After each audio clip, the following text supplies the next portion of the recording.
ओम नमः शिवाय। ओम नमो नारायण। ओम नमो भगवते वासुदेवाय। तुलसीदास जी कहते हैं, हे नाथ, जिस प्रकार से मेरा यह भारी भ्रम मिट जाए, आप वही कथा विस्तार पूर्वक कहिए। इस पर याज्ञवल्क्य जी मुस्कुराकर बोले, श्री रघुनाथ जी की प्रभुता को तो तुम जानते ही हो। याज्ञवल्क्य और भारद्वाज ऋषि जी के मध्य संवाद हो रहा है। याज्ञवल्क्य जी कह रहे हैं, तुम मन वचन और कर्म से श्री राम जी के भक्त हो। तुम्हारी चतुराई को मैं जान गया।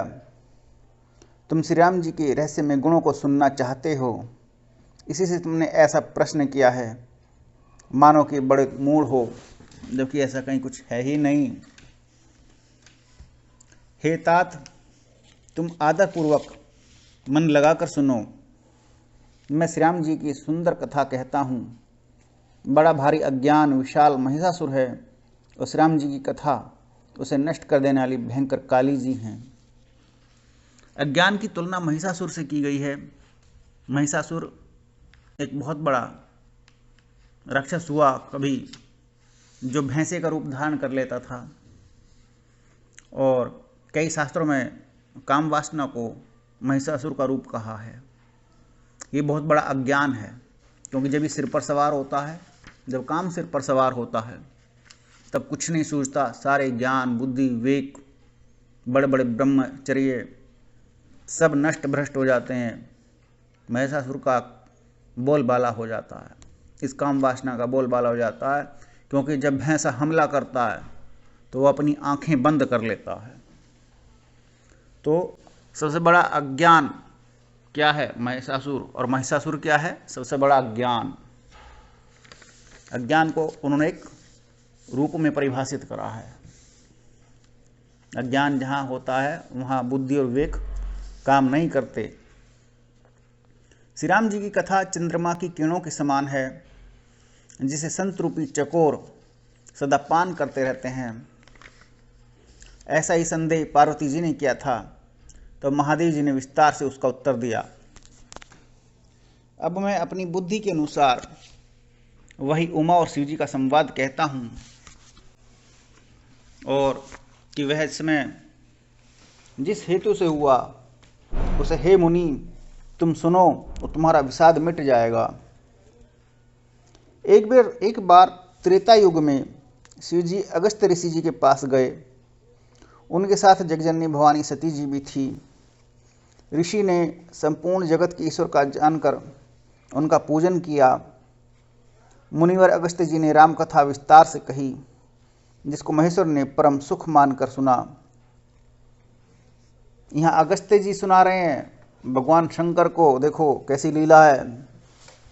फिर ऋषि जी ने शिव जी से सुंदर हरि भक्ति पूछी, और शिव जी ने उनको अधिकारी पाकर रहस्य सहित भक्ति का निरूपण किया। नवधा भक्ति होती है, 9 प्रकार की भक्ति होती है, और भक्तियों में भी रहस्य जुड़े हुए होते हैं।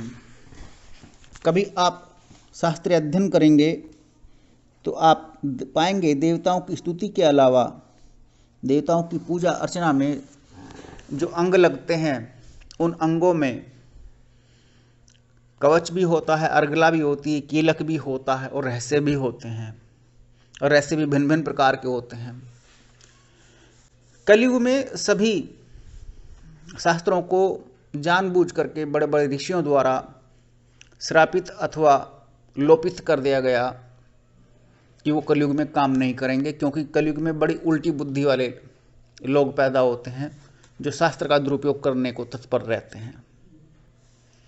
जो इस बात का अधिकारी होगा कि शास्त्र का सदुपयोग करेगा, वही विद्वान उन मंत्रों को, उन शास्त्रों को, उन स्तुतियों को जागृत कर पाएगा। इसलिए कलयुग में मंत्र को जगाने की विद्या का विधान मिलता है। तो शिव जी ने भक्ति के साथ रहस्य का भी निरूपण किया था, बताया। भगवान शंकर ने पहले अगस्त्य जी से सुनी, और सुन करके कि हाँ भाई तुम ठीक हो, जैसे गुरु सुनता है ना शिष्य से, हाँ भाई सुनाओ, पाठ दिया था, सबक दिया था, सुनकर के हाँ भाई ठीक है तुम उत्तीर्ण हुए। उसी तरह से भगवान शंकर ने अगस्त्य जी से सुनने के बाद उनको भक्ति का निरूपण भी किया। श्री भगवान जी के गुणों की कथाएं कहते सुनते कुछ दिनों तक शिव जी वहाँ रहे। फिर मुनि से विदा मांगकर शिव जी दक्ष कुमारी सती जी के साथ कैलाश पर्वत को चल दिए। उन्हीं दिनों पृथ्वी का भार उतारने के लिए श्री हरि ने रघुवंश में अवतार लिया था। वे अविनाशी भगवान उस समय पिता के वचन से राज्य का त्याग करके तपस्वी या साधु वेश में दंडक वन में विचर रहे थे। कौन विचर रहे थे?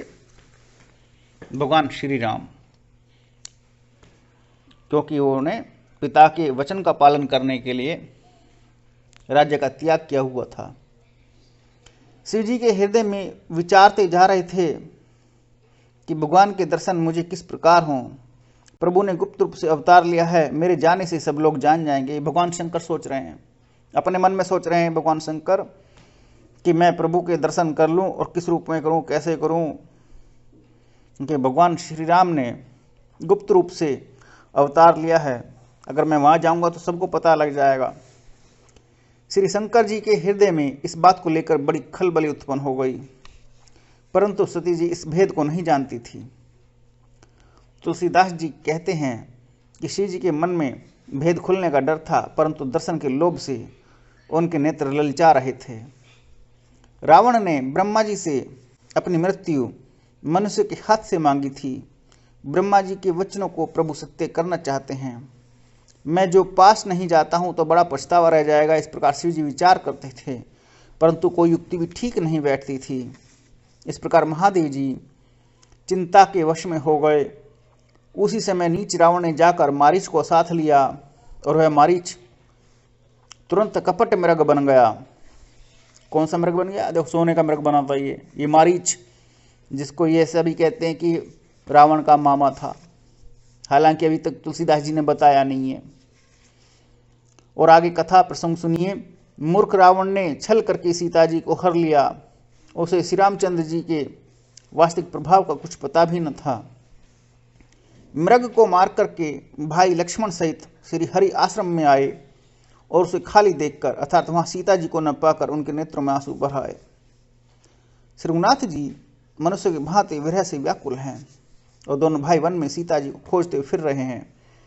जिनके कभी कोई संयोग वियोग नहीं है, उनमें प्रत्यक्ष विरह का दुख देखा गया।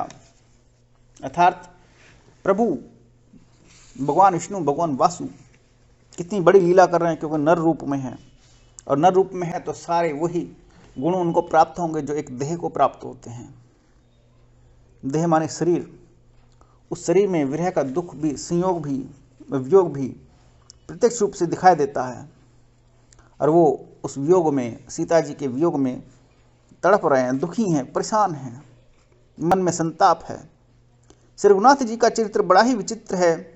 उसको पहुँचे हुए ज्ञानी जन ही जानते हैं। जो मंद बुद्धि हैं वे तो विशेष रूप से मोह के वश में होकर हृदय में कुछ दूसरी ही बात समझ बैठते हैं। श्री शिव जी ने उसी अवसर पर श्री राम जी को देखा और उनके हृदय में बड़ा आनंद उत्पन्न हुआ। उन शोभा के समुद्र श्री रामचंद्र जी को शिव जी ने नेत्र भर कर देखा, परंतु अवसर ठीक न जानकर परिचय नहीं किया। जगत के पवित्र करने वाले सच्चिदानंद की जय हो, इस प्रकार कहकर कामदेव का नाश करने वाले भगवान शंकर आगे चल पड़े। कृपा निधान शिव जी बार बार आनंद से पुलकित होते हुए सती जी के साथ चले जा रहे थे, और सती जी ने शंकर जी की वह दशा देखी तो उनके मन में बड़ा संदेह उत्पन्न हो गया। वे मन ही मन कहने लगी, शंकर जी की सारी जगत वंदना करता है, वे जगत के ईश्वर हैं, देवता, मनुष्य, मुनि सब उनके प्रति सिर झुकाते हैं। उन्होंने एक राजपुत्र को सच्चिदानंद परम धाम कहकर प्रणाम किया। उसकी शोभा को देखकर इतने प्रेम मगन हो गए कि अब तक उनके हृदय में प्रीति रोकने से भी नहीं रुकती। ऐसा क्या माजरा है, ऐसा क्या मामला है? जो ब्रह्म सर्वव्यापक, माया रहित, अजन्मा, अगोचर, इच्छा रहित और भेद रहित है, और जिसे वेद भी नहीं जानते, क्या वह देह धारण करके मनुष्य हो सकता है?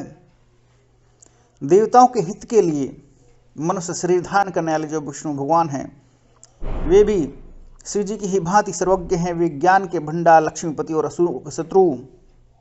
असुरों के शत्रु राक्षसों को मारने वाले भगवान विष्णु क्या अज्ञानी की तरह स्त्री को खोजेंगे?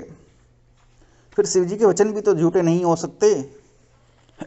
सब कोई जानते हैं कि शिव जी सर्वज्ञ हैं। सती के मन में इस प्रकार का अपार संदेह उठ खड़ा हुआ, किसी तरह भी उनके हृदय में ज्ञान का प्रादुर्भाव नहीं होता था।